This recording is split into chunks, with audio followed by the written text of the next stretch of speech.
Hey guys, welcome to resource point. Myself Rishika and good morning to all of you. अभी हम लोग start करने वाले हैं यूपीएससी प्रीलिम्स के लिए 1 ईयर कंपाइलेशन। और इसमें हम लोग देखने वाले हैं जितने भी इंपॉर्टेंट स्कीम्स हैं हमारी 2019 से लेकर 2020 तक। तो बहुत ही इंपॉर्टेंट स्कीम्स मैं यहाँ पे डिस्कस करने वाली हूँ। तो चलिए स्टार्ट करते हैं हम लोग। तो आज की डेट में हम लोग पहले ही यहाँ पे देखेंगे नेशनल एग्रीकल्चर मार्केट, क्योंकि अभी हम लोग मिनिस्ट्री ऑफ एग्रीकल्चर के तहत ही सारे लेसन देख रहे थे, तो उसी के साथ ये आपकी कंटिन्यू हो रही है। और यहाँ पे है नेशनल एग्रीकल्चर मार्केट, जो कि काफ़ी ज़्यादा इंपॉर्टेंट है। अब हम लोग यहाँ पे मार्केट से जोड़ेंगे, यानी कि अब तक हम लोग देख चुके थे कि किसान भाई लोग को किस तरीके से यहाँ पे आपका हर एक तरीके से मदद किया जा रहा था, किस तरीके से एग्रीकल्चर में रिफॉर्म लाया जाए, एग्रीकल्चर में टेक्नोलॉजी का इस्तेमाल हो, किस तरीके से बीज का आपकी खेती में जितने भी चीज़ें उपयोग होती है, जैसे कि आपकी हम लोग बीज के बारे में देख लिए, हम लोग जो है सॉइल के बारे में देख लिए, सॉइल हेल्थ कार्ड के बारे में देख लिए, साथ ही यहाँ पे जो क्रॉप की हार्वेस्टिंग होती है तो उसके बाद जो इंश्योरेंस देना है उसके बारे में भी देख लिए। तो काफ़ी चीज़ों के बारे में हम लोग देख चुके हैं। अब हम लोग देखेंगे कि किस तरीके से जब यहाँ पे एग्रीकल्चर में जब जितनी भी फसल आपकी हार्वेस्ट हो जाती है तो सारे फसल को कैसे हम लोग यहाँ पे मार्केट तक पहुँचाते हैं, और ये नैम का बनाने का पर्पज़ क्या था, तो ये सारी डिटेल को हम लोग यहाँ पे अच्छे से देखने वाले हैं। ऑब्जेक्टिव यही है कि यहाँ पे जो जेन्युइन प्राइस डिस्कवरी है उसको प्रमोट करना है।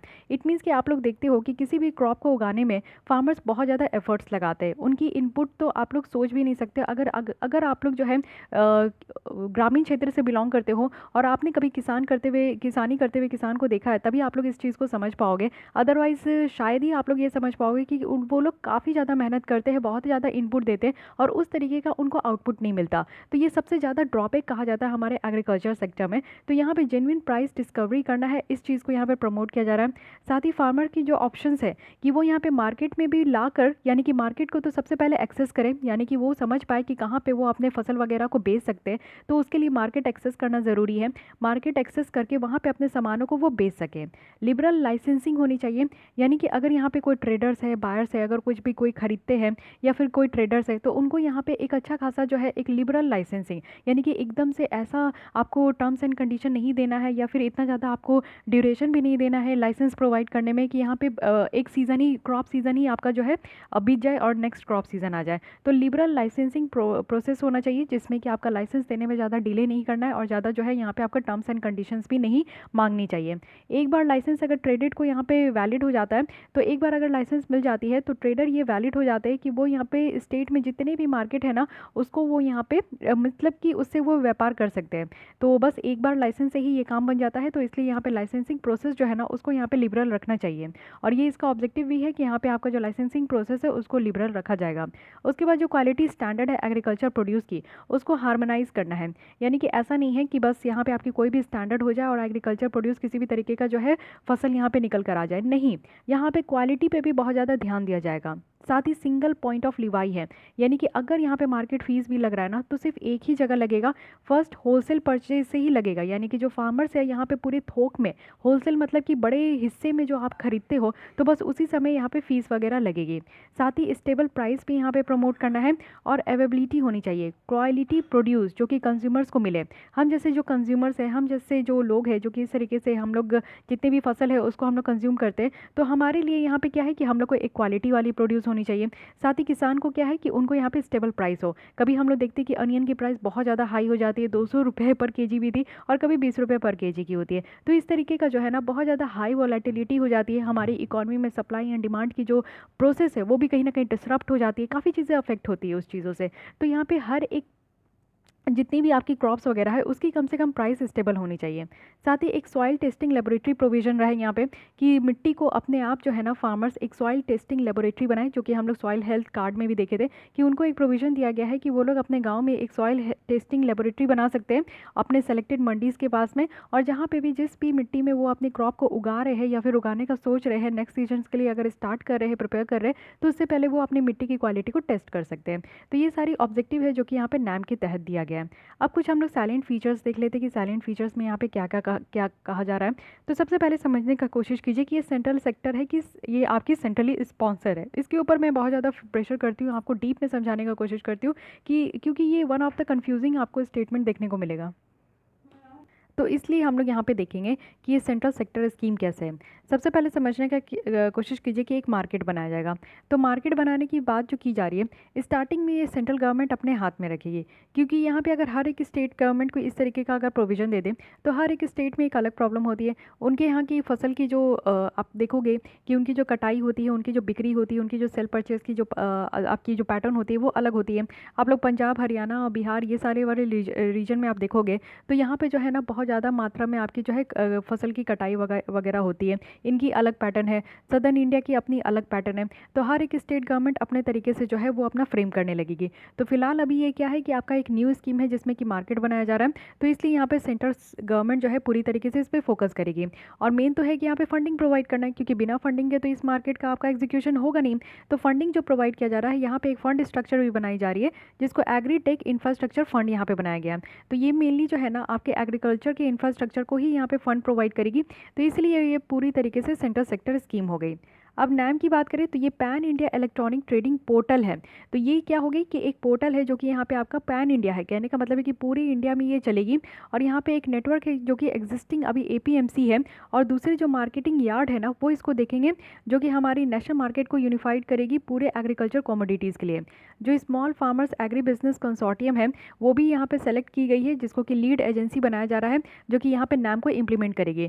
तो इम्प्लीमेंट करने का काम किनका है, तो ये है SASFAC। तो इसका ध्यान रखिएगा। सेंट्रल गवर्नमेंट की बात करें तो वो यहाँ पे सॉफ्टवेयर फ्री ऑफ कॉस्ट यहाँ पे प्रोवाइड करेगी, वो भी सारे स्टेट्स को। और साथ ही साथ वन टाइम ग्रांट भी देगी, यानी कि 30 लाख पर मार्केट को के लिए यहाँ पे ग्रांट भी देगी, जो कि रिलेटेड इक्विपमेंट और इंफ्रास्ट्रक्चर जितनी भी ज़रूरत है उसके लिए यहाँ पे दिया जाएगा। तो सेंटर देखिए इतनी बड़ी काम कर रही है कि वो यहाँ पे एक तो सॉफ्टवेयर ये जो आपका बनाया गया है, क्योंकि एक पोर्टल है तो ये सॉफ्टवेयर जो है हर एक स्टेट को फ्री ऑफ कॉस्ट में मिलेगा। साथ ही यहाँ पे आपका 30 लाख पर मार्केट दिया जाएगा, कि जिसके थ्रू जो है हर एक स्टेट अपनी इंफ्रास्ट्रक्चर भी क्रिएट कर ले, और जो भी ज़रूरत इससे आपकी इक्विपमेंट हो तो वो भी इसको ले लें। साथ ही यहाँ पे आप लोग देखोगे कि 585 होलसेल रेगुलेटेड मार्केट है, एपीएमसी मार्केट है, जिसको कि अब तक इंटीग्रेट किया गया है ई नैम प्लेटफॉर्म के साथ, और वो भी 16 स्टेट में और 2 यूनियन टेरिटरीज में। तो टोटल आप लोग देख सकते हो कि इसका डेवलपमेंट अच्छे तरीके से हो रहा है। लोकल ट्रेडर की बात करें जो कि मंडी और मार्केट में होते हैं, तो नैम यहाँ पे कुछ अपॉर्चुनिटी भी ऑफर करेगी कि कैसे वो नेशनल मार्केट को वो भी सेकेंडरी ट्रेडिंग के लिए वो यहाँ पे एक्सेस कर सके। तो ये भी यहाँ पे आपके लोकल जो छोटे ट्रेडर्स होते हैं, जो छोटे व्यापारी होते हैं, उनको भी यहाँ पे एक अच्छा खासा अपॉर्चुनिटी दिया जाएगा। साथ ही जो बल्क बायर होते हैं, जिनको होलसेल परचेजर कहते हैं, प्रोसेसर होते हैं, एक्सपोर्टर्स होते हैं, वो भी यहाँ पे इस तरीके के जो है डायरेक्टली यहाँ पे पार्टिसिपेट करके वो भी यहाँ पे बेनिफिट ले सकते हैं। साथ ही साथ आप लोग देखोगे कि फर्स्ट यहाँ पे अभी inter state trade on e NAM जो है वो आंध्र प्रदेश और तेलंगाना के बीच में अभी कैरिड आउट भी हुई है, यानी कि एक ही स्टेट में यहाँ पे मार्केट में भी आपका जा रहा है। जैसे कि मान लीजिए कि ये आंध्र प्रदेश है और ये तेलंगाना है, तो यहाँ पे आंध्र प्रदेश में अपनी एक मार्केट बनाई गई जिसको ई नैम कह रहे हैं, साथ ही यहाँ पे आपके तेलंगाना की भी ई नैम है। तो यहाँ पे जितने आंध्र प्रदेश के फार्मर हैं वो अपने जितने भी क्रॉप्स वगैरह है तो वो इस मार्केट में ला कर दिए, साथ ही साथ ये भी अपने जो है ऑनलाइन मार्केट में ही यहाँ पे ला कर दिए। लेकिन अभी पहली बार क्या हुआ ना कि यहाँ पे आपका ट्रेडिंग जो है इंटर स्टेट भी हो रहा है, यानी कि एक स्टेट से दूसरे स्टेट में भी हो रहा है। यहाँ पे आंध्र प्रदेश के जो फार्मर्स है वो यहाँ पे ई नैम जो यहाँ पे ऑनलाइन पोर्टल तेलंगाना में है ना, वहाँ पे भी अपने क्रॉप को बेच रहे हैं। तो ये भी एक बहुत अच्छा सिस्टम यहाँ पे हो गया है। FPO है, यानी कि फार्मर्स जो प्रोड्यूसर ऑर्गेनाइजेशन है, वो भी यहाँ पे आपको देखने को मिलेगा कि on branded e NAM portal जो है वो भी इसका यहाँ पे इस्तेमाल होगा। साथ ही इसको जो है यहाँ पे जितने भी प्रोड्यूस होंगे, यानी कि ट्रेडिंग से जितने भी यहाँ पे प्रोड्यूस होंगे सबको यहाँ पे अपलोड किया जाएगा। साथ ही 23 वेयर हाउसेस है CWC का, जो कि यहाँ पे आपका आंध्र प्रदेश में लोकेटेड है। तो इसको भी डिक्लेयर किया गया है कि डिम्ड मार्केट, और वो भी किसके, तो एग्रीकल्चर प्रोड्यूस और लाइव स्टॉक मार्केटिंग जो कि APLCLM है उसके तहत, इस एक्ट के तहत जो है यहाँ पे आपका इस 23 वेयर हाउसेस को यहाँ पे आपका लोकेट किया गया, जो कि एक अच्छा खासा यहाँ पे आपका ट्रेडिंग प्रोवाइड करेगी, वो भी वेयर हाउसेस से। वेयर हाउसेस कहने का मतलब है कि स्टोरेज, जहाँ पे आप लोग जो है ना ई नेम पोर्टल है वहाँ पे आप लोग का कहीं भी एक स्टोरेज होगा, जैसे कि आप वहाँ पे आप जितने भी फार्मर्स के जो क्रॉप वगैरह होंगे वो एक जगह लाकर जो आपका स्टोर करके रखा जाता है उसको वेयर हाउस कह रहे हैं। तो वेयर हाउस से भी बहुत अच्छा एक यहाँ पे अपॉर्चुनिटी है कि पोर्टल्स में आप लोग जो है इसको अपडेट करते रहिए कि कितने आपके पास अनाज है, किस किस तरीके के अनाज है, तो उससे जो है बेटर तरीके का यहाँ पे मार्केटिंग वगैरह होते रहेगा। तो ये तो थी पूरी नैम के बारे में, ई नैम के बारे में, जो कि आपके लिए काफ़ी ज़्यादा इंपॉर्टेंट है। अब आते हैं नेक्स्ट स्कीम में, जो कि यहाँ पे हमारी है PM आशा। तो पीएम आशा है प्रधानमंत्री अन्नदाता आय संरक्षण अभियान काफ़ी इंपॉर्टेंट थी, ये भी आप लोग को ध्यान रखना है। सबसे पहले इसकी ऑब्जेक्टिव देखते हैं। ऑब्जेक्टिव क्या है कि यहाँ पे फार्मर्स को इंश्योर करना है कि उनको यहाँ पे रेन्यूमरेटिव प्राइस दिया जाए उनके प्रोड्यूस के लिए। द मोस्ट बेसिक थिंग यहाँ पे यही है इसकी ऑब्जेक्टिव, कि यहाँ पे जो फार्मर्स जितनी मेहनत करते हैं, जितनी इनपुट लगाते हैं, जितना एफर्ट्स लगाते हैं ना, उनकी क्रॉप का जितना यहाँ पे सही दाम है वो सही दाम फार्मर्स को मिल सके, इसके लिए यहाँ पे पीएम आशा लाया गया है। ये इसकी बेसिक ऑब्जेक्टिव है जो कि ध्यान रखना है। अब सैलिएंट फीचर्स देख लेते हैं। यहाँ पे इसको पीएम आशा को ना 3 यहाँ पे कंपोनेंट में आपका डिवाइड किया गया है, जिसमें कि आज की डेट में एग्जिस्टिंग जो आपकी स्कीम है department of food and public distribution for procurement of paddy, wheat और अदर सीरियल्स, कोर्सेज, ग्रेन, वो भी यहाँ पे प्रोक्योर किया जाता है एमएसपी पे। तो एमएसपी आपका क्या हो गया, मिनिमम सपोर्ट प्राइस, यानी कि जो भी आपका जैसे खरीफ क्रॉप स्टार्ट हो रही है तो खरीफ क्रॉप में जो है आपका यहाँ पे राइस उगाया जा रहा है, तो राइस की जो भी आपका उगाने से पहले ही सरकार क्या करती है ना कि इसकी दाम तय कर देती है कि यहाँ पे आप लोग का जो है कितना यहाँ पे सरकार इसको परचेज़ करेगी। तो चलिए मिनिमम से मिनिमम यहाँ पे दाम यहाँ पे आपका रेट को फिक्स किया जाता है, जैसे कि 5 रुपीज़ पर केजी के हिसाब से जो है वो राइस परचेज़ करेगी। तो अब यहाँ पे फार्मर्स के ऊपर ये डिपेंडेंसी आ जाती है, फार्मर्स के ऊपर ये आपका छूट हो जाता है, डिपेंडेंसी नहीं है, ये एक तरीके का छूट है कि वो मार्केट में कितने दाम में वो यहाँ पे बेच सकते हैं। तो अगर मार्केट में उनका ये जो राइस है वो पूरी तरीके से नहीं बिका तो यहाँ पे गवर्नमेंट क्या करेगी कि फार्मर्स से जो है ना ये जितना रेट फिक्स करी है उस रेट में वो खरीद लेगी, तो इससे फार्मर्स को लॉस कहीं से भी नहीं होगा। तो यहाँ पे 3 कंपोनेंट है। सबसे पहले है प्राइस सपोर्ट स्कीम है, सेकंड है प्राइस डिफिशिएंसी पेमेंट स्कीम है, and third one is that pilot of private procurement and stockist scheme. तो ये 3 आपकी यहाँ पे आपका ऑब्जेक्टिव रखा गया है, ये आपकी इसको देखते हैं कंपोनेंट है। पहली है प्राइस सपोर्ट स्कीम, यानी कि यहाँ पे आपको प्राइस से सपोर्ट किया जाएगा। फिजिकल प्रोक्योरमेंट, यानी कि जो आपका फिजिकल प्रोक्योरमेंट है, जैसे कि ई नैम हम लोग देख रहे थे, तो वो ऑनलाइन प्रोक्योरमेंट थी, यानी कि सामान वहाँ से लिया जा रहा है ऑनलाइन से। ये फिजिकल है, जैसे कि हम लोग मंडी वगैरह जाते हैं तो ये पल्सेस है, ऑयल सीट है, कोपरा है, तो इसको यहाँ पे सेंट्रल नोडल एजेंसीज के द्वारा लिया जाएगा, जिसमें कि आप लोग देखोगे ये आपका एफसीआई है जो कि इसको प्रोक्योरमेंट को करेगी, यानी कि पीएसएस के अंदर जो है जितना भी क्रॉप का प्रोक्योरमेंट होगा वो एफसीआई करेगी। एक्सपेंडिचर और लॉसेस, अगर प्रोक्योरमेंट के टाइम पे जो भी होगा ना इसको यहाँ पे गवर्नमेंट के द्वारा दिया जाएगा, यानी कि जो भी खर्चेज होंगे, यानी कि यहाँ पे आपका जो सामान लिया जाता है, आपका जो क्रॉप लिया जाता है, जितने भी फसल यहाँ पे उगाए गए हैं उसको अगर यहाँ पे एफसीआई के द्वारा लिया जाता है मंडी तक पहुँचाने के लिए, तो यहाँ पे जो भी खर्चे हो रहे हैं और जो भी आपका नुकसान हो रहा है वो सारी चीज़ें जो है यहाँ पे सेंटर यहाँ पे प्रोवाइड करेगी, यानी कि प्राइस यहाँ पे सपोर्ट किया जाएगा। सेकंड है कि प्राइस डेफिशिएंसी पेमेंट सिस्टम, अगर यहाँ पे प्राइस की कमी होगी तो उसका भी पेमेंट सिस्टम है। इसमें क्या है कि सारे ऑयल सीड्स कवर किया गया, जिसमें कि एमएसपी पहले से ही नोटिफाइड है, तो सेंटर यहाँ पे पे करेगी। क्या डिफरेंस, जो कि एमएसपी वो यहाँ पे नोटिफाई करी है पहले से ही, और साथ ही साथ एक्चुअल सेलिंग और जो मॉडल प्राइस यहाँ पे फार्मर जो डायरेक्टली यहाँ पे उनको बैंक अकाउंट में दिया गया है। यानी कि मान लीजिए कि यहाँ पे क्या हुआ है कि यहाँ पे एमएसपी जो है ऑयल सीड का, ये सारे ऑयल सीड्स के लिए है, तो यानी कि एमएसपी आपका ऑयल सीड्स में कितना है, तो मान लीजिए कि ₹5 पर केजी है, पर लीटर है, ठीक है। और आपका एक्चुअल प्राइस और जो मॉडल प्राइस जिसमें कि आपके फार्मर्स के अकाउंट में अगर ये आपका ट्रांसफ़र हुआ है तो कितना हुआ है, तो ₹5 में से नहीं हुआ, ये आपका ₹2 पर लीटर के हिसाब से जो है फार्मर्स के अकाउंट में जो है ये आपका ट्रांसफ़र हो गया। तो यहाँ पे डिफरेंस भी देखने को मिल रहा है ना, यानी कि यहाँ पे आपका ₹3 पर लीटर के हिसाब से डिफरेंस हो गया, और डेफिशिएंसी भी है, पेमेंट सिस्टम में यहाँ पे कमी आ गई, तो ये कमी भी जो है ना फुलफ़िल करेगी सरकार।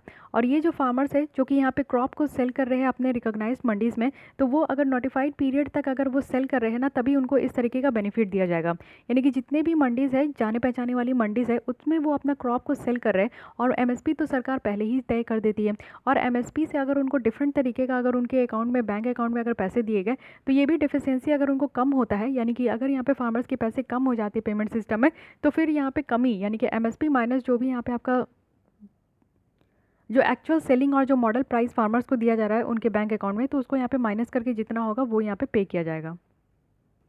अब यहाँ पे नेक्स्ट थर्ड यहाँ पे क्या है, पीपीएसएस, यानी कि पायलट ऑफ प्राइवेट प्रोक्योरमेंट और स्टॉकिस्ट स्कीम।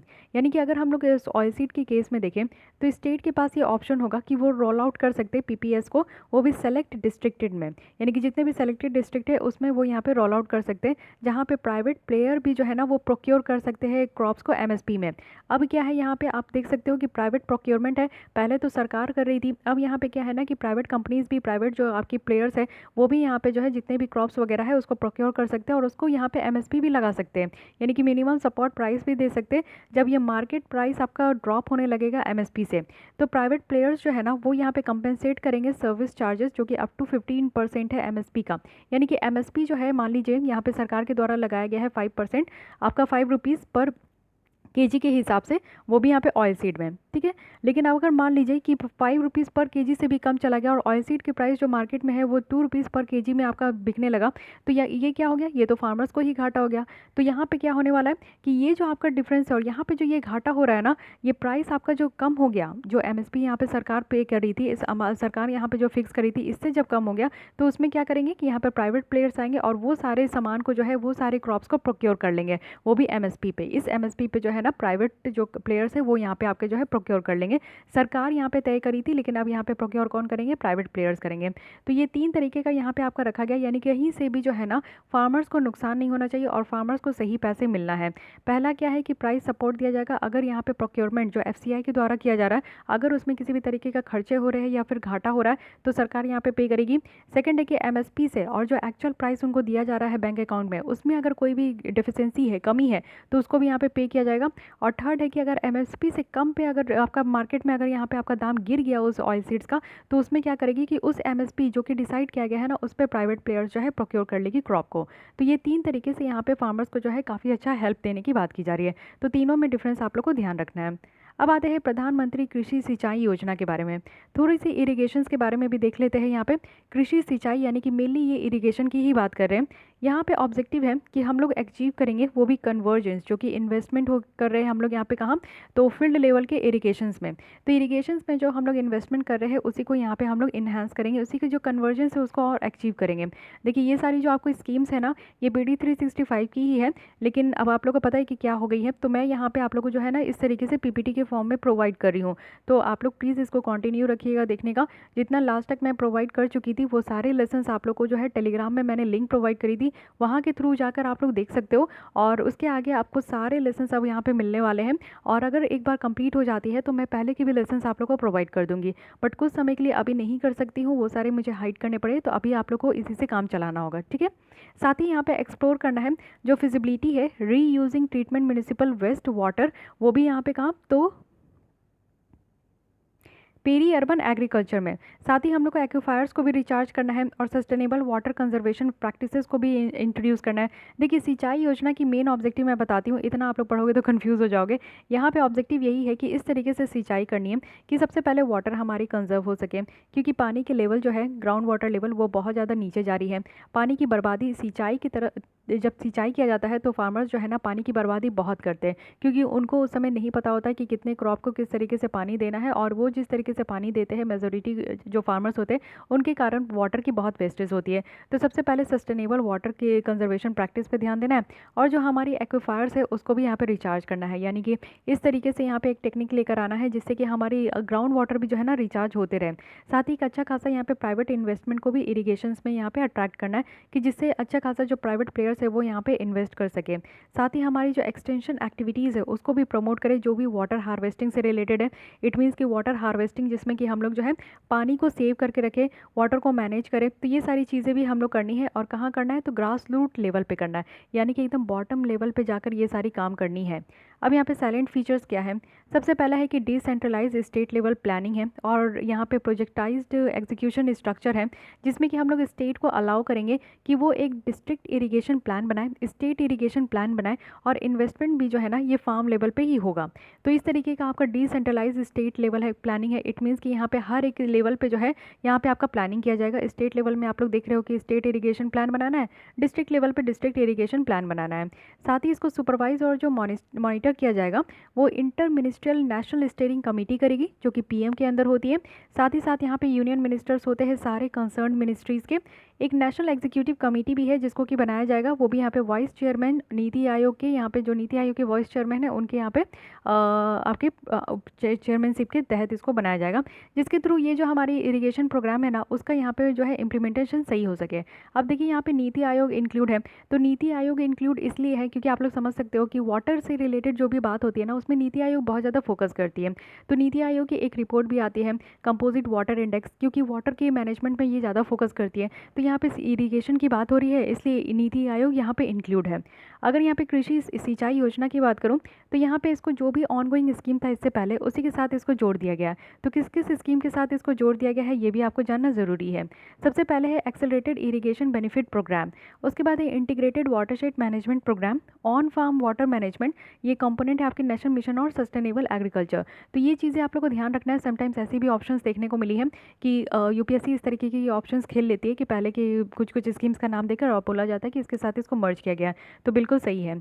वाटर बजटिंग अगर हम लोग देखें तो सारे सेक्टर में किया जाएगा, हाउस होल्ड हो, एग्रीकल्चर हो, इंडस्ट्रीज़ हो, सब जगह, ठीक है। फिर यहाँ पे आपका लॉन्ग टर्म इरिगेशन फंड है जिसको कि यहाँ पे इसके अंदर बनाया गया है, और ये आपका नबार्ड में, जो कि इसको फंडिंग भी करेगी, और जो भी इस तरीके का आपका इरिगेशन प्रोजेक्ट होगा, चाहे वो बड़ी इरिगेशन प्रोजेक्ट होगी, छोटी होगी, उसको ये इंप्लीमेंट करेगी। तो ये ध्यान रखना है, जो फंड वगैरह दिया जाएगा वो नबार्ड के थ्रू दिया जाएगा। एक डेडिकेटेड यहाँ पे माइक्रो इरिगेशन फंड भी बनाया जाएगा, वो भी नबार्ड के साथ। NABARD stand for national bank for agriculture and rural development. ये एग्रीकल्चर के डेवलपमेंट में और ग्रामीण क्षेत्र के डेवलपमेंट के लिए ये बैंक बनाया गया। तो मेनली ये जो है फंड करती है, अगर कोई एग्रीकल्चर की डेवलपमेंट करनी है, रूरल एरिया की डेवलपमेंट करनी है, तो उसके लिए ये फंड करती है। तो माइक्रो इरिगेशन फंड है, इसको ध्यान रखना है। इसको बनाया गया है जिसमें कि स्टेट को जो फिनेंशियल असिस्टेंस है वो इनके द्वारा प्रोवाइड किया जाएगा। तो सॉरी, अगर इस तरीके से पूछ ले कि आपका जो यहाँ पे कृषि सिंचाई योजना है, इसके तहत जो इरिगेशन प्रोजेक्ट आपका दिया जाएगा, तो उसमें फंडिंग किस तरीके से दिया जाएगा, फंडिंग किस इंस्टीट्यूशन के द्वारा प्रोवाइड किया जा रहा है, तो ये नाबार्ड है। तो ये ध्यान रखिएगा, ओके। अब आते हैं इसी के साथ, अभी हम लोग देखे थे कि एक्सेलरेटेड इरिगेशन बेनिफिट प्रोग्राम को इसके तहत जो है आपका मर्ज कर दिया गया है, इसी में आपका इंक्लूड कर दिया गया। तो इसके बारे में थोड़ा सा देख लेते हैं क्योंकि काफ़ी ये आपकी इंपॉर्टेंट है। ये आपका जो काम किया जा रहा था, ये ministry of water resources, river development and Ganga rejuvenation के तहत ही फास्टर कंप्लीशन है, यानी कि जितनी भी आपकी बड़ी और जो छोटी या मीडियम आपकी इरिगेशन प्रोजेक्ट है ना, जिसमें नेशनल प्रोजेक्ट भी है, वो फास्टर कंप्लीशन के लिए इसको रखा गया कि जल्दी से जल्दी जो है यहाँ पे आपका कंप्लीट हो सके। यहाँ पे क्या क्या है, पीएम, अगर हम लोग केएसवाई के अंदर देखें तो यहाँ पे इसका टैगलाइन था हर खेत को पानी, यानी कि हर खेत को यहाँ पे पानी देना है। और ये जो आपका इंप्लीमेंट किया जा रहा था, ये मिनिस्ट्री आपकी डिफरेंट है। यहाँ पे है ministry of water resources, river development and Ganga rejuvenation. यहाँ पे न्यू वाटर सोर्सेज को बनानी है, वो भी माइनर इरीगेशन करके, यानी कि सरफेस लेवल पे भी और ग्राउंड वाटर को भी यहाँ पे आपकी बढ़ानी है। रिपेयर करना है, रिस्टोर करना है, रेनोवेशन करने हैं वाटर बॉडीज़ की। यहाँ पे 3R के ऊपर इसको पूरा रखा गया है, यानी कि हर एक खेत को पानी देना है। इसके बावजूद भी यहाँ पे पानी को जो है ना, पहले हम लोग को रिपेयर करना है, फिर रीस्टोर करना है और रिनोवेशन भी करनी है। यानी कि यहाँ पे हम लोग को पानी को इस्तेमाल भी करना है, लेकिन इसको हम लोग को कंजर्व भी करना है और बाद में जो है फर्दर इसको इस्तेमाल भी करना है। तो कैरिंग कैपेसिटी जो ट्रेडिशनल वाटर सोर्सेज है उसको हम लोग यहाँ पे स्ट्रेंथन करेंगे। तो बहुत पुरानी वाटर सोर्सेज जो है उसको भी हम लोग यहाँ पे जो कैपेसिटी है उसको भी हम लोग स्ट्रेंथन करेंगे। जैसे कि रेन वाटर हार्वेस्टिंग स्ट्रक्चर का बनाया गया है, जल संचय है, और जल मंदिर है गुजरात की है, खत्री खूल है एचपी की, जाबो है नागालैंड की, एरी ओरानिस है आपकी तमिलनाडु की, डोंग से आसाम की, कटास और बंटास है उड़ीसा और एमपी के। तो एक हम लोग यहाँ पे डिस्कस किए थे भुंगरू। भुंगरू भी बहुत ही ज़्यादा इंपॉर्टेंट एक आपकी वाटर हार्वेस्टिंग बताई जा रही थी, और काफ़ी यूनिक वे बताया जा रहा था, टेक्निक था जिसके थ्रू वाटर को हार्वेस्ट किया जा रहा था। तो आप लोग बता सकते हो कि भुंगरू कहाँ की थी, ठीक है। तो इसी तरीके से आप लोग को हर एक स्टेट का ध्यान रखिएगा, क्या पता मैच दी फॉलोइंग टर्म्स में ये पूछा जा सकता है। तो ये है हर खेत को पानी। उसके बाद है पर ड्रॉप मोर क्रॉप, तो इसी के अंदर थी, लेकिन ये जो आपका मिशन है ये आपका किसके अंदर है, मिनिस्ट्री ऑफ एग्रीकल्चर के अंदर में। तो दोनों में आप लोग कन्फ्यूज़ मत होइएगा, ये पर ड्रॉप मोर क्रॉप है और वो थी यहाँ पे हर खेत को पानी। तो यहाँ पे क्या इफिशिएंट वाटर कन्वेंस को प्रमोट करना है, प्रिसीजन्स वाटर एप्लीकेशन डिवाइस है, यानी कि यहाँ पे हम लोग जो वाटर को पर ड्रॉप मोर क्रॉप है, यानी कि एक एक ड्रॉप करके जो हम लोग क्रॉप में यहाँ पे पानी पहुँचाएंगे, तो इसमें बहुत सारी टेक्निक इस्तेमाल करेंगे, अप्लाइंसेस डिवाइसेस इस्तेमाल करेंगे। तो ये है क्या, ड्रिप्स है, स्प्रिंकल्स है, पाइवॉट्स है, रेन है, रेन गन है, वो भी यहाँ पे जो है जल सिंचन में। तो इस सब के फार्म में जो आपको देखने को मिलेगा, यानी कि इतने सारे हम लोग यहाँ पे डिवाइसेस को इस्तेमाल करेंगे जिसके थ्रू हम लोग वाटर प्रोवाइड करेंगे। तो एक्सटेंशन एक्टिविटीज़ है जिसमें कि हम लोग साइंटिफिक मॉइस्चर कंजर्वेशन को प्रमोट कर पाएंगे, क्रॉप कॉम्बिनेशन हो पाएगा, क्रॉप अलाइनमेंट हो पाएगी। वहीं अगर ICT की बात करूँ इंटरवेंशंस की, तो ये NEGP के थ्रू होगा। यहाँ पे इरिगेशन टेक्नोलॉजी अच्छा खासा होगा जिसके थ्रू हम लोग वाटर को मैनेज कर पाएंगे, क्रॉप को अलाइन कर पाएंगे। यानी कि आप लोग देखोगे कि एक लाइन में ऐसे क्रॉप लगे हुए हैं और इसके ऊपर जो है ना आपका एक यहाँ पे आपका इस तरीके से पाइप लगा हुआ है जिसमें कि आपका जो वाटर है ना वो बस आपकी पर्टिकुलर जो क्रॉप है उसी में जो है ड्रॉप बाय ड्रॉप पहुँच रही है। तो इससे आपकी वाटर की वेस्टेज भी नहीं होगी, साथ ही साथ जितने भी क्रॉप को जितना पानी चाहिए उतना इनको मिल जाएगा। उसके बाद वाटर शेड डेवलपमेंट आती है। तो यहाँ पे ये ये किसके अंदर थी, ये department of land resources ministry of rural development के अंदर इफेक्टिव मैनेजमेंट करना है, यानी कि वाटर जो बह के चली जाती है ना और यहाँ पे उसको मैनेज करना है। साथ ही सॉइल और जो मॉइस्चर कंजर्वेशन एक्टिविटीज़ है उसको भी इम्प्रूव करनी है। इसको मनरेगा के साथ जो है यहाँ पे आपका कन्वर्ज किया गया था। साथ ही साथ क्लस्टर अप्रोच था कि किस तरीके से इस प्रोजेक्ट को यहाँ पे सेलेक्ट करना है और प्रिपेयर करना है। तो थोड़ा बहुत आपको चारों प्रोजेक्ट के बारे में पता होना चाहिए क्योंकि इसको मर्ज कर दिया गया है अभी, ठीक है, आपका इरिगेशन प्रोजेक्ट के साथ, तो इसलिए आपको ध्यान रखना है। अब आइए नेक्स्ट देखते हैं, ये है Yuva Sahakar cooperative enterprise support and innovation scheme. तो ये भी आप लोग देख सकते हो कि युवा सहकार है, यानी कि हम जैसे युवा जो यूथ है इनको यहाँ पे जो है यंग जो इंटरप्रेन्योरशिप है इनको यहाँ पे जो है प्रमोट करने के लिए इस तरीके का स्कीम लाया गया है। और इनोवेशन स्कीम को भी यहाँ पे जो है सपोर्ट, इस इनोवेशन को भी यहाँ पे सपोर्ट किया जाएगा। तो यहाँ पे क्या है कि जो भी हमारी नीड्स है, एस्पिरेशन है यूथ्स की, तो ये जो NCDC है वो यहाँ पे एक यूथ फ्रेंडली स्कीम के साथ आई है जिसके थ्रू यहाँ पे अट्रैक्ट कर पाएंगे जो भी कोऑपरेटिव बिजनेस वेंचर्स होंगे। तो इससे क्या होगा, इससे इंकरेज होगी हमारी कोऑपरेटिव, जिसमें कि न्यू और इनोवेटिव आइडियाज़ भी आ पाएगी। तो NCDCs यहाँ पे आपकी इंक्लूड है, जो कि होती है यहाँ पे नेशनल कोऑपरेटिव डेवलपमेंट कॉर्पोरेशन। तो इसके बारे में ध्यान रखिएगा। CSI फंड भी बनाया जा रहा है, IF फंड भी है, यानी कि इस स्कीम को यहाँ पे cooperative startup and innovation fund के साथ इसको लिंक किया गया है, जो कि यहाँ पे NCDC बनाई है। और एक एनुअल आउटले इसमें दिया जाता है 100 करोड़ का, जो कि स्पेशली यहाँ पे जितने भी न्यू इंटरप्रेन्योरशिप आते हैं, जो यूथ इंटरप्रेन्योरशिप है, उनको यहाँ पे सपोर्ट किया जाता है। और साथ ही साथ नॉर्थ ईस्टर्न रीजन को भी रखा गया है, एस्पिरेशनल डिस्ट्रिक्ट को भी रखा गया है, और women, schedule caste, schedule tribe और PWD जितने भी मेंबर्स हैं, यानी कि पर्सन विद डिसेबिलिटीज़ जितने भी मेंबर हैं, उनको भी यहाँ पे हेल्प किया जाता है।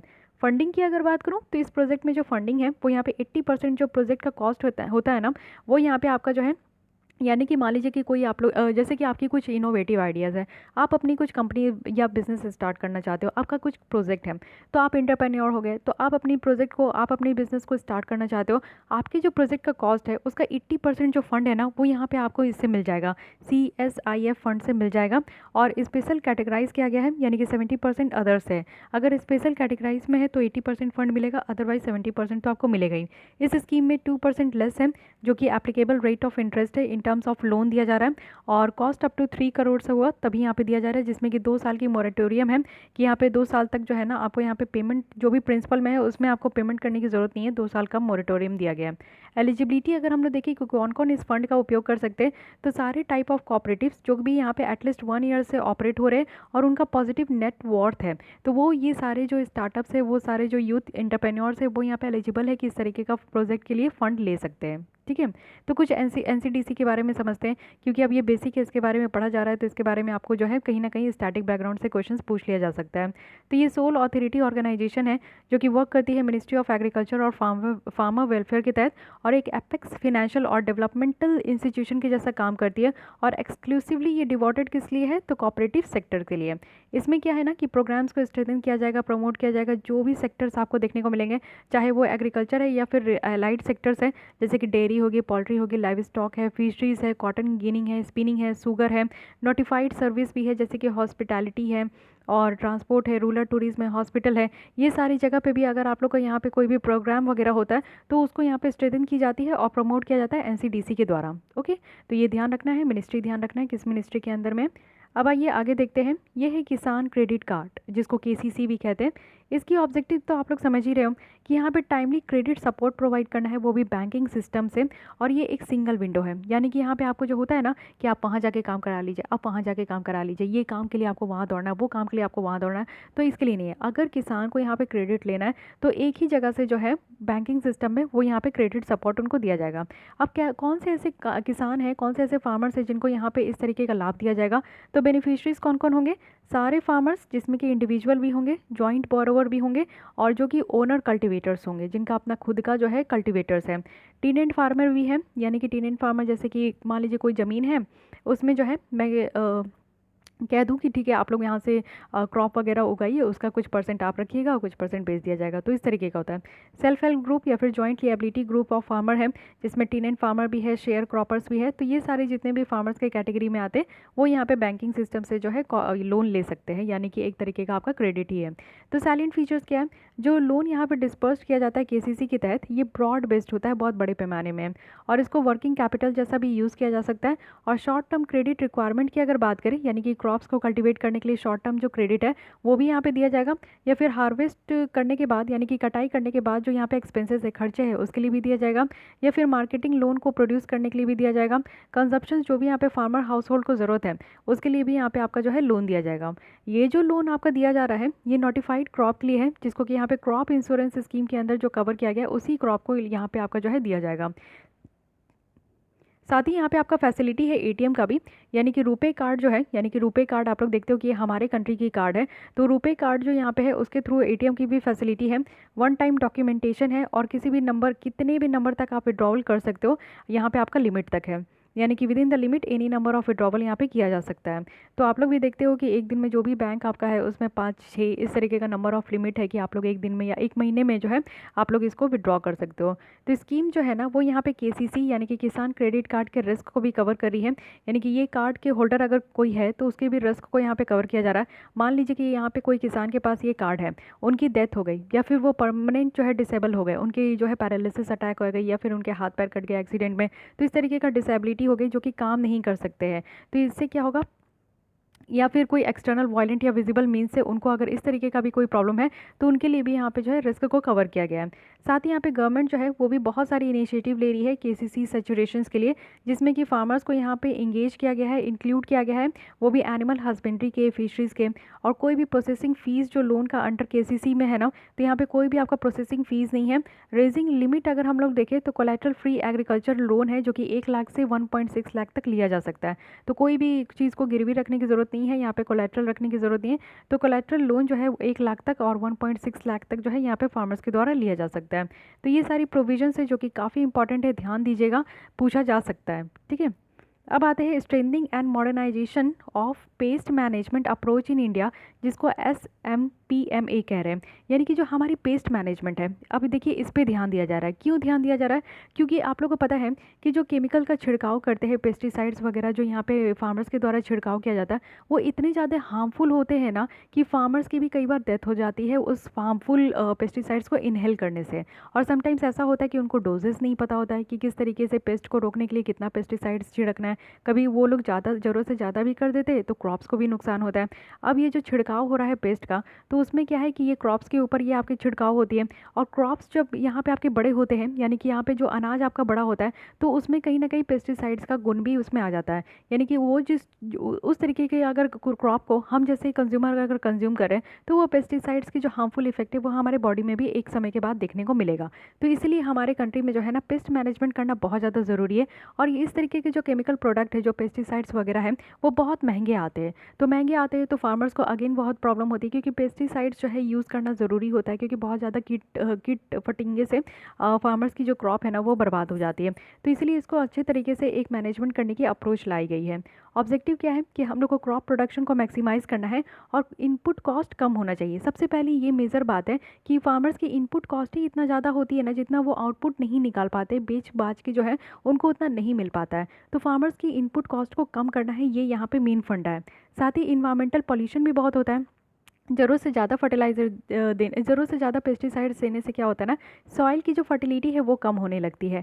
वाटर भी यहाँ पे आपका जो है वो भी पेस्टिसाइड से क्या होती है कि कंटामिनेट हो जाती है, एयर भी कंटामिनेट हो जाती है क्योंकि पेस्टिसाइड्स के कारण। तो इन्वायरमेंटल पॉल्यूशन तो ऐसे ही बहुत ज़्यादा है। अब इसमें एक एड ऑन क्या हो गया कि फर्टिलाइजर पेस्टिसाइड्स का इस्तेमाल करने से भी यहाँ पे जो है आपकी पॉल्यूशन बढ़ रही है। ऑक्यूपेशनल हेल्थ हैज़ार्ड बहुत हो रहा है, क्योंकि केमिकल पेस्टिसाइड्स है, बहुत सारे जो फार्मर्स है उनके बॉडी में बहुत भयानक डिजीज़ वगैरह भी हो जाती है, साथ ही उनका डेथ भी हो जाता है इसको इनहेल करने से। तो ये सारी चीज़ें भी कही गई है। अब यहाँ पे साइलेंट फीचर्स क्या है? साइलेंट फीचर्स ये है कि आप लोग समझिए कि कभी भी कोई भी चीज़ का नई बार हम लोग अब तक जितना भी मिनिस्ट्री ऑफ एग्रीकल्चर के अंदर देख रहे हैं, तो यही चीज़ समझ रहे हैं कि जो भी चीज़ें नई यहाँ पे आपकी स्टार्ट हो रही है वो सेंट्रल सेक्टर स्कीम है, यानी कि सेंट्रल गवर्नमेंट इस तरीके का जो है स्कीम लेकर आ रही है। और इसमें कुछ कॉम्पोनेंट है जिसको यहाँ पे देखते हैं। सबसे पहले है कि इंटीग्रेटेड पेस्ट मैनेजमेंट है, एक इन्वायरमेंट फ्रेंडली यहाँ पे आपका जो है पेस्ट के प्रॉब्लम को मैनेज करना है। फिर है लोकस्ट कंट्रोल एंड रिसर्च, यानी कि इसके अंदर जो है लोकस्ट वार्निंग जो आपकी ऑर्गेनाइजेशन है वो इस्टेब्लिश किया जाएगा, जिसमें जिसमें कि जो लोकस्ट है, लोकस्ट मतलब कि एक तरीके का आपका कीटनाशक होती है, जो कि बहुत ही ज़्यादा बुरा आपको देखने को मिलेगा कि बुरा प्रभाव होता है। और इससे जो है ना गुजरात वाले एरिया में बहुत ज़्यादा परेशानी भी होता है फार्मर्स वगैरह को। और लोकस्ट और जो ग्रास होफर होते हैं उसी तरीके, ग्रास होफर तो आप देखे हो ना, उसी तरीके की लोकस्ट भी होती है जो कि फसल को ना रातों रात खा जाती है और पूरा बर्बाद कर देती है। तो लोकस्ट वार्निंग जो ऑर्गेनाइजेशन है वो यहाँ पे कुछ आपका जो है एक स्केड्यूल डेजर्ट एरिया को यहाँ पे कंट्रोल करेगी और मॉनिटर भी करेगी। जैसे राजस्थान, गुजरात और हरियाणा वाले रीजन है, इसमें बहुत ज़्यादा ये कीट पतंगे लग जाते हैं ग्रास होफर वगैरह वाले, तो उससे जो है क्रॉप सारी बर्बाद हो जाती है। तो इसको भी देखना है। इम्प्लीमेंटेशन करना है जो हमारे यहाँ ऑलरेडी कानून है इंसेक्टिसाइड्स एक्ट 1968 की। इसमें क्या है कि इंपोर्ट को रेगुलेट किया जाता है, मैन्युफैक्चर, सेल, ट्रांसपोर्ट, डिस्ट्रीब्यूशन और जो इंसेक्टिसाइड्स का इस्तेमाल है उसको भी यहाँ पे रेगुलेट किया जाता है। और साथ ही साथ जो रिस्क है उसको प्रिवेंट करने के लिए, यानी कि इस तरीके का पेस्टिसाइड इस्तेमाल नहीं करना है जिससे कि ह्यूमन बींग, एनिमल और इन्वायरमेंट को रिस्क हो। तो ये सारी चीज़ें हमारी इस तरीके के कानून के अंदर प्रोविजन दी गई है। इम्प्लीमेंटिंग एजेंसी कौन है? तो 35 central integrated pest management centre है, जिसको कि ये वाली जो आपकी स्कीम है उसको इम्प्लीमेंट करती है। तो ये भी चीज़ें आपको ध्यान रखनी है। ओके, तो ये सारी चीज़ें जो है, ये सारी प्रोविज़न आपका इस स्कीम के अंदर रखा गया है, तो इसको आप लोग ध्यान दीजिएगा, बहुत ही ज़्यादा इंपॉर्टेंट है। तो गाइज़ आज के लिए बस इतना ही, आज हमारी ये लेसन यहीं पे एंड होती है। तो आप लोग ध्यान रखिएगा और ये सारे लेसन्स को, और जो भी आपकी पीडीएफ है, पीडीएफ मैं अपलोड कर देती हूँ आपकी टेलीग्राम, हमारी जो रिसोर्स पॉइंट के नाम से टेलीग्राम चैनल है उसको आप लोग ज्वाइन कर लीजिए। उसी में आप लोग को प्रीवियस सारी लेसन्स मिल जाएगी। और अब जो है इसी पीपीटी फॉर्मेट में मैं बना के आप लोग को जो है लेसन प्रोवाइड करूँगी। थोड़ा सा मैनेज कर लीजिए क्योंकि क्या ही करूँ मैं, कोई ऑप्शन नहीं है। लेकिन हाँ, आप लोग को लेसन चाहिए तो लेसन आप लोग को प्रोवाइड किया जा रहा है। बाकी प्रीवियस लेसन के लिए भी मैं कोई ना कोई जुगाड़ जरूर निकाल रही हूँ, लेकिन हाँ अब तक के लिए बस इतना ही। और इसी तरीके से आएगा, कहीं भी आप लोग को विज़न है इसका लिखते हुए नहीं दिखेगा, लेकिन हाँ इस तरीके से मैं लेसन प्रोवाइड करने वाली हूँ। तो आप लोग भी इसको देखते रहिए कंटिन्यूस, कोई भी प्रॉब्लम नहीं है। अब हम लोग इसी तरीके से जारी रखेंगे, ठीक है। तो गाइज़ आज के लिए बस इतना ही। अगर आपको ये लेसन अच्छी लग रही है, हेल्पफुल लग रही है, तो ज़रूर लाइक कीजिए और अपने दोस्तों के साथ या फिर सोशल नेटवर्किंग साइट्स में भी शेयर कर सकते हैं। और फिर भी कोई डाउट, कोई सजेशंस है ना, तो आप फ्री हो कमेंट करने के लिए। एंड मेक श्योर कि आपने मेरे चैनल को सब्सक्राइब कर लिया है। सब्सक्राइब कीजिएगा, तभी आपको मेरे नेक्स्ट लेसन की नोटिफिकेशंस आपको मिल पाएगी। सो आज के लिए बस इतना ही। Thank you.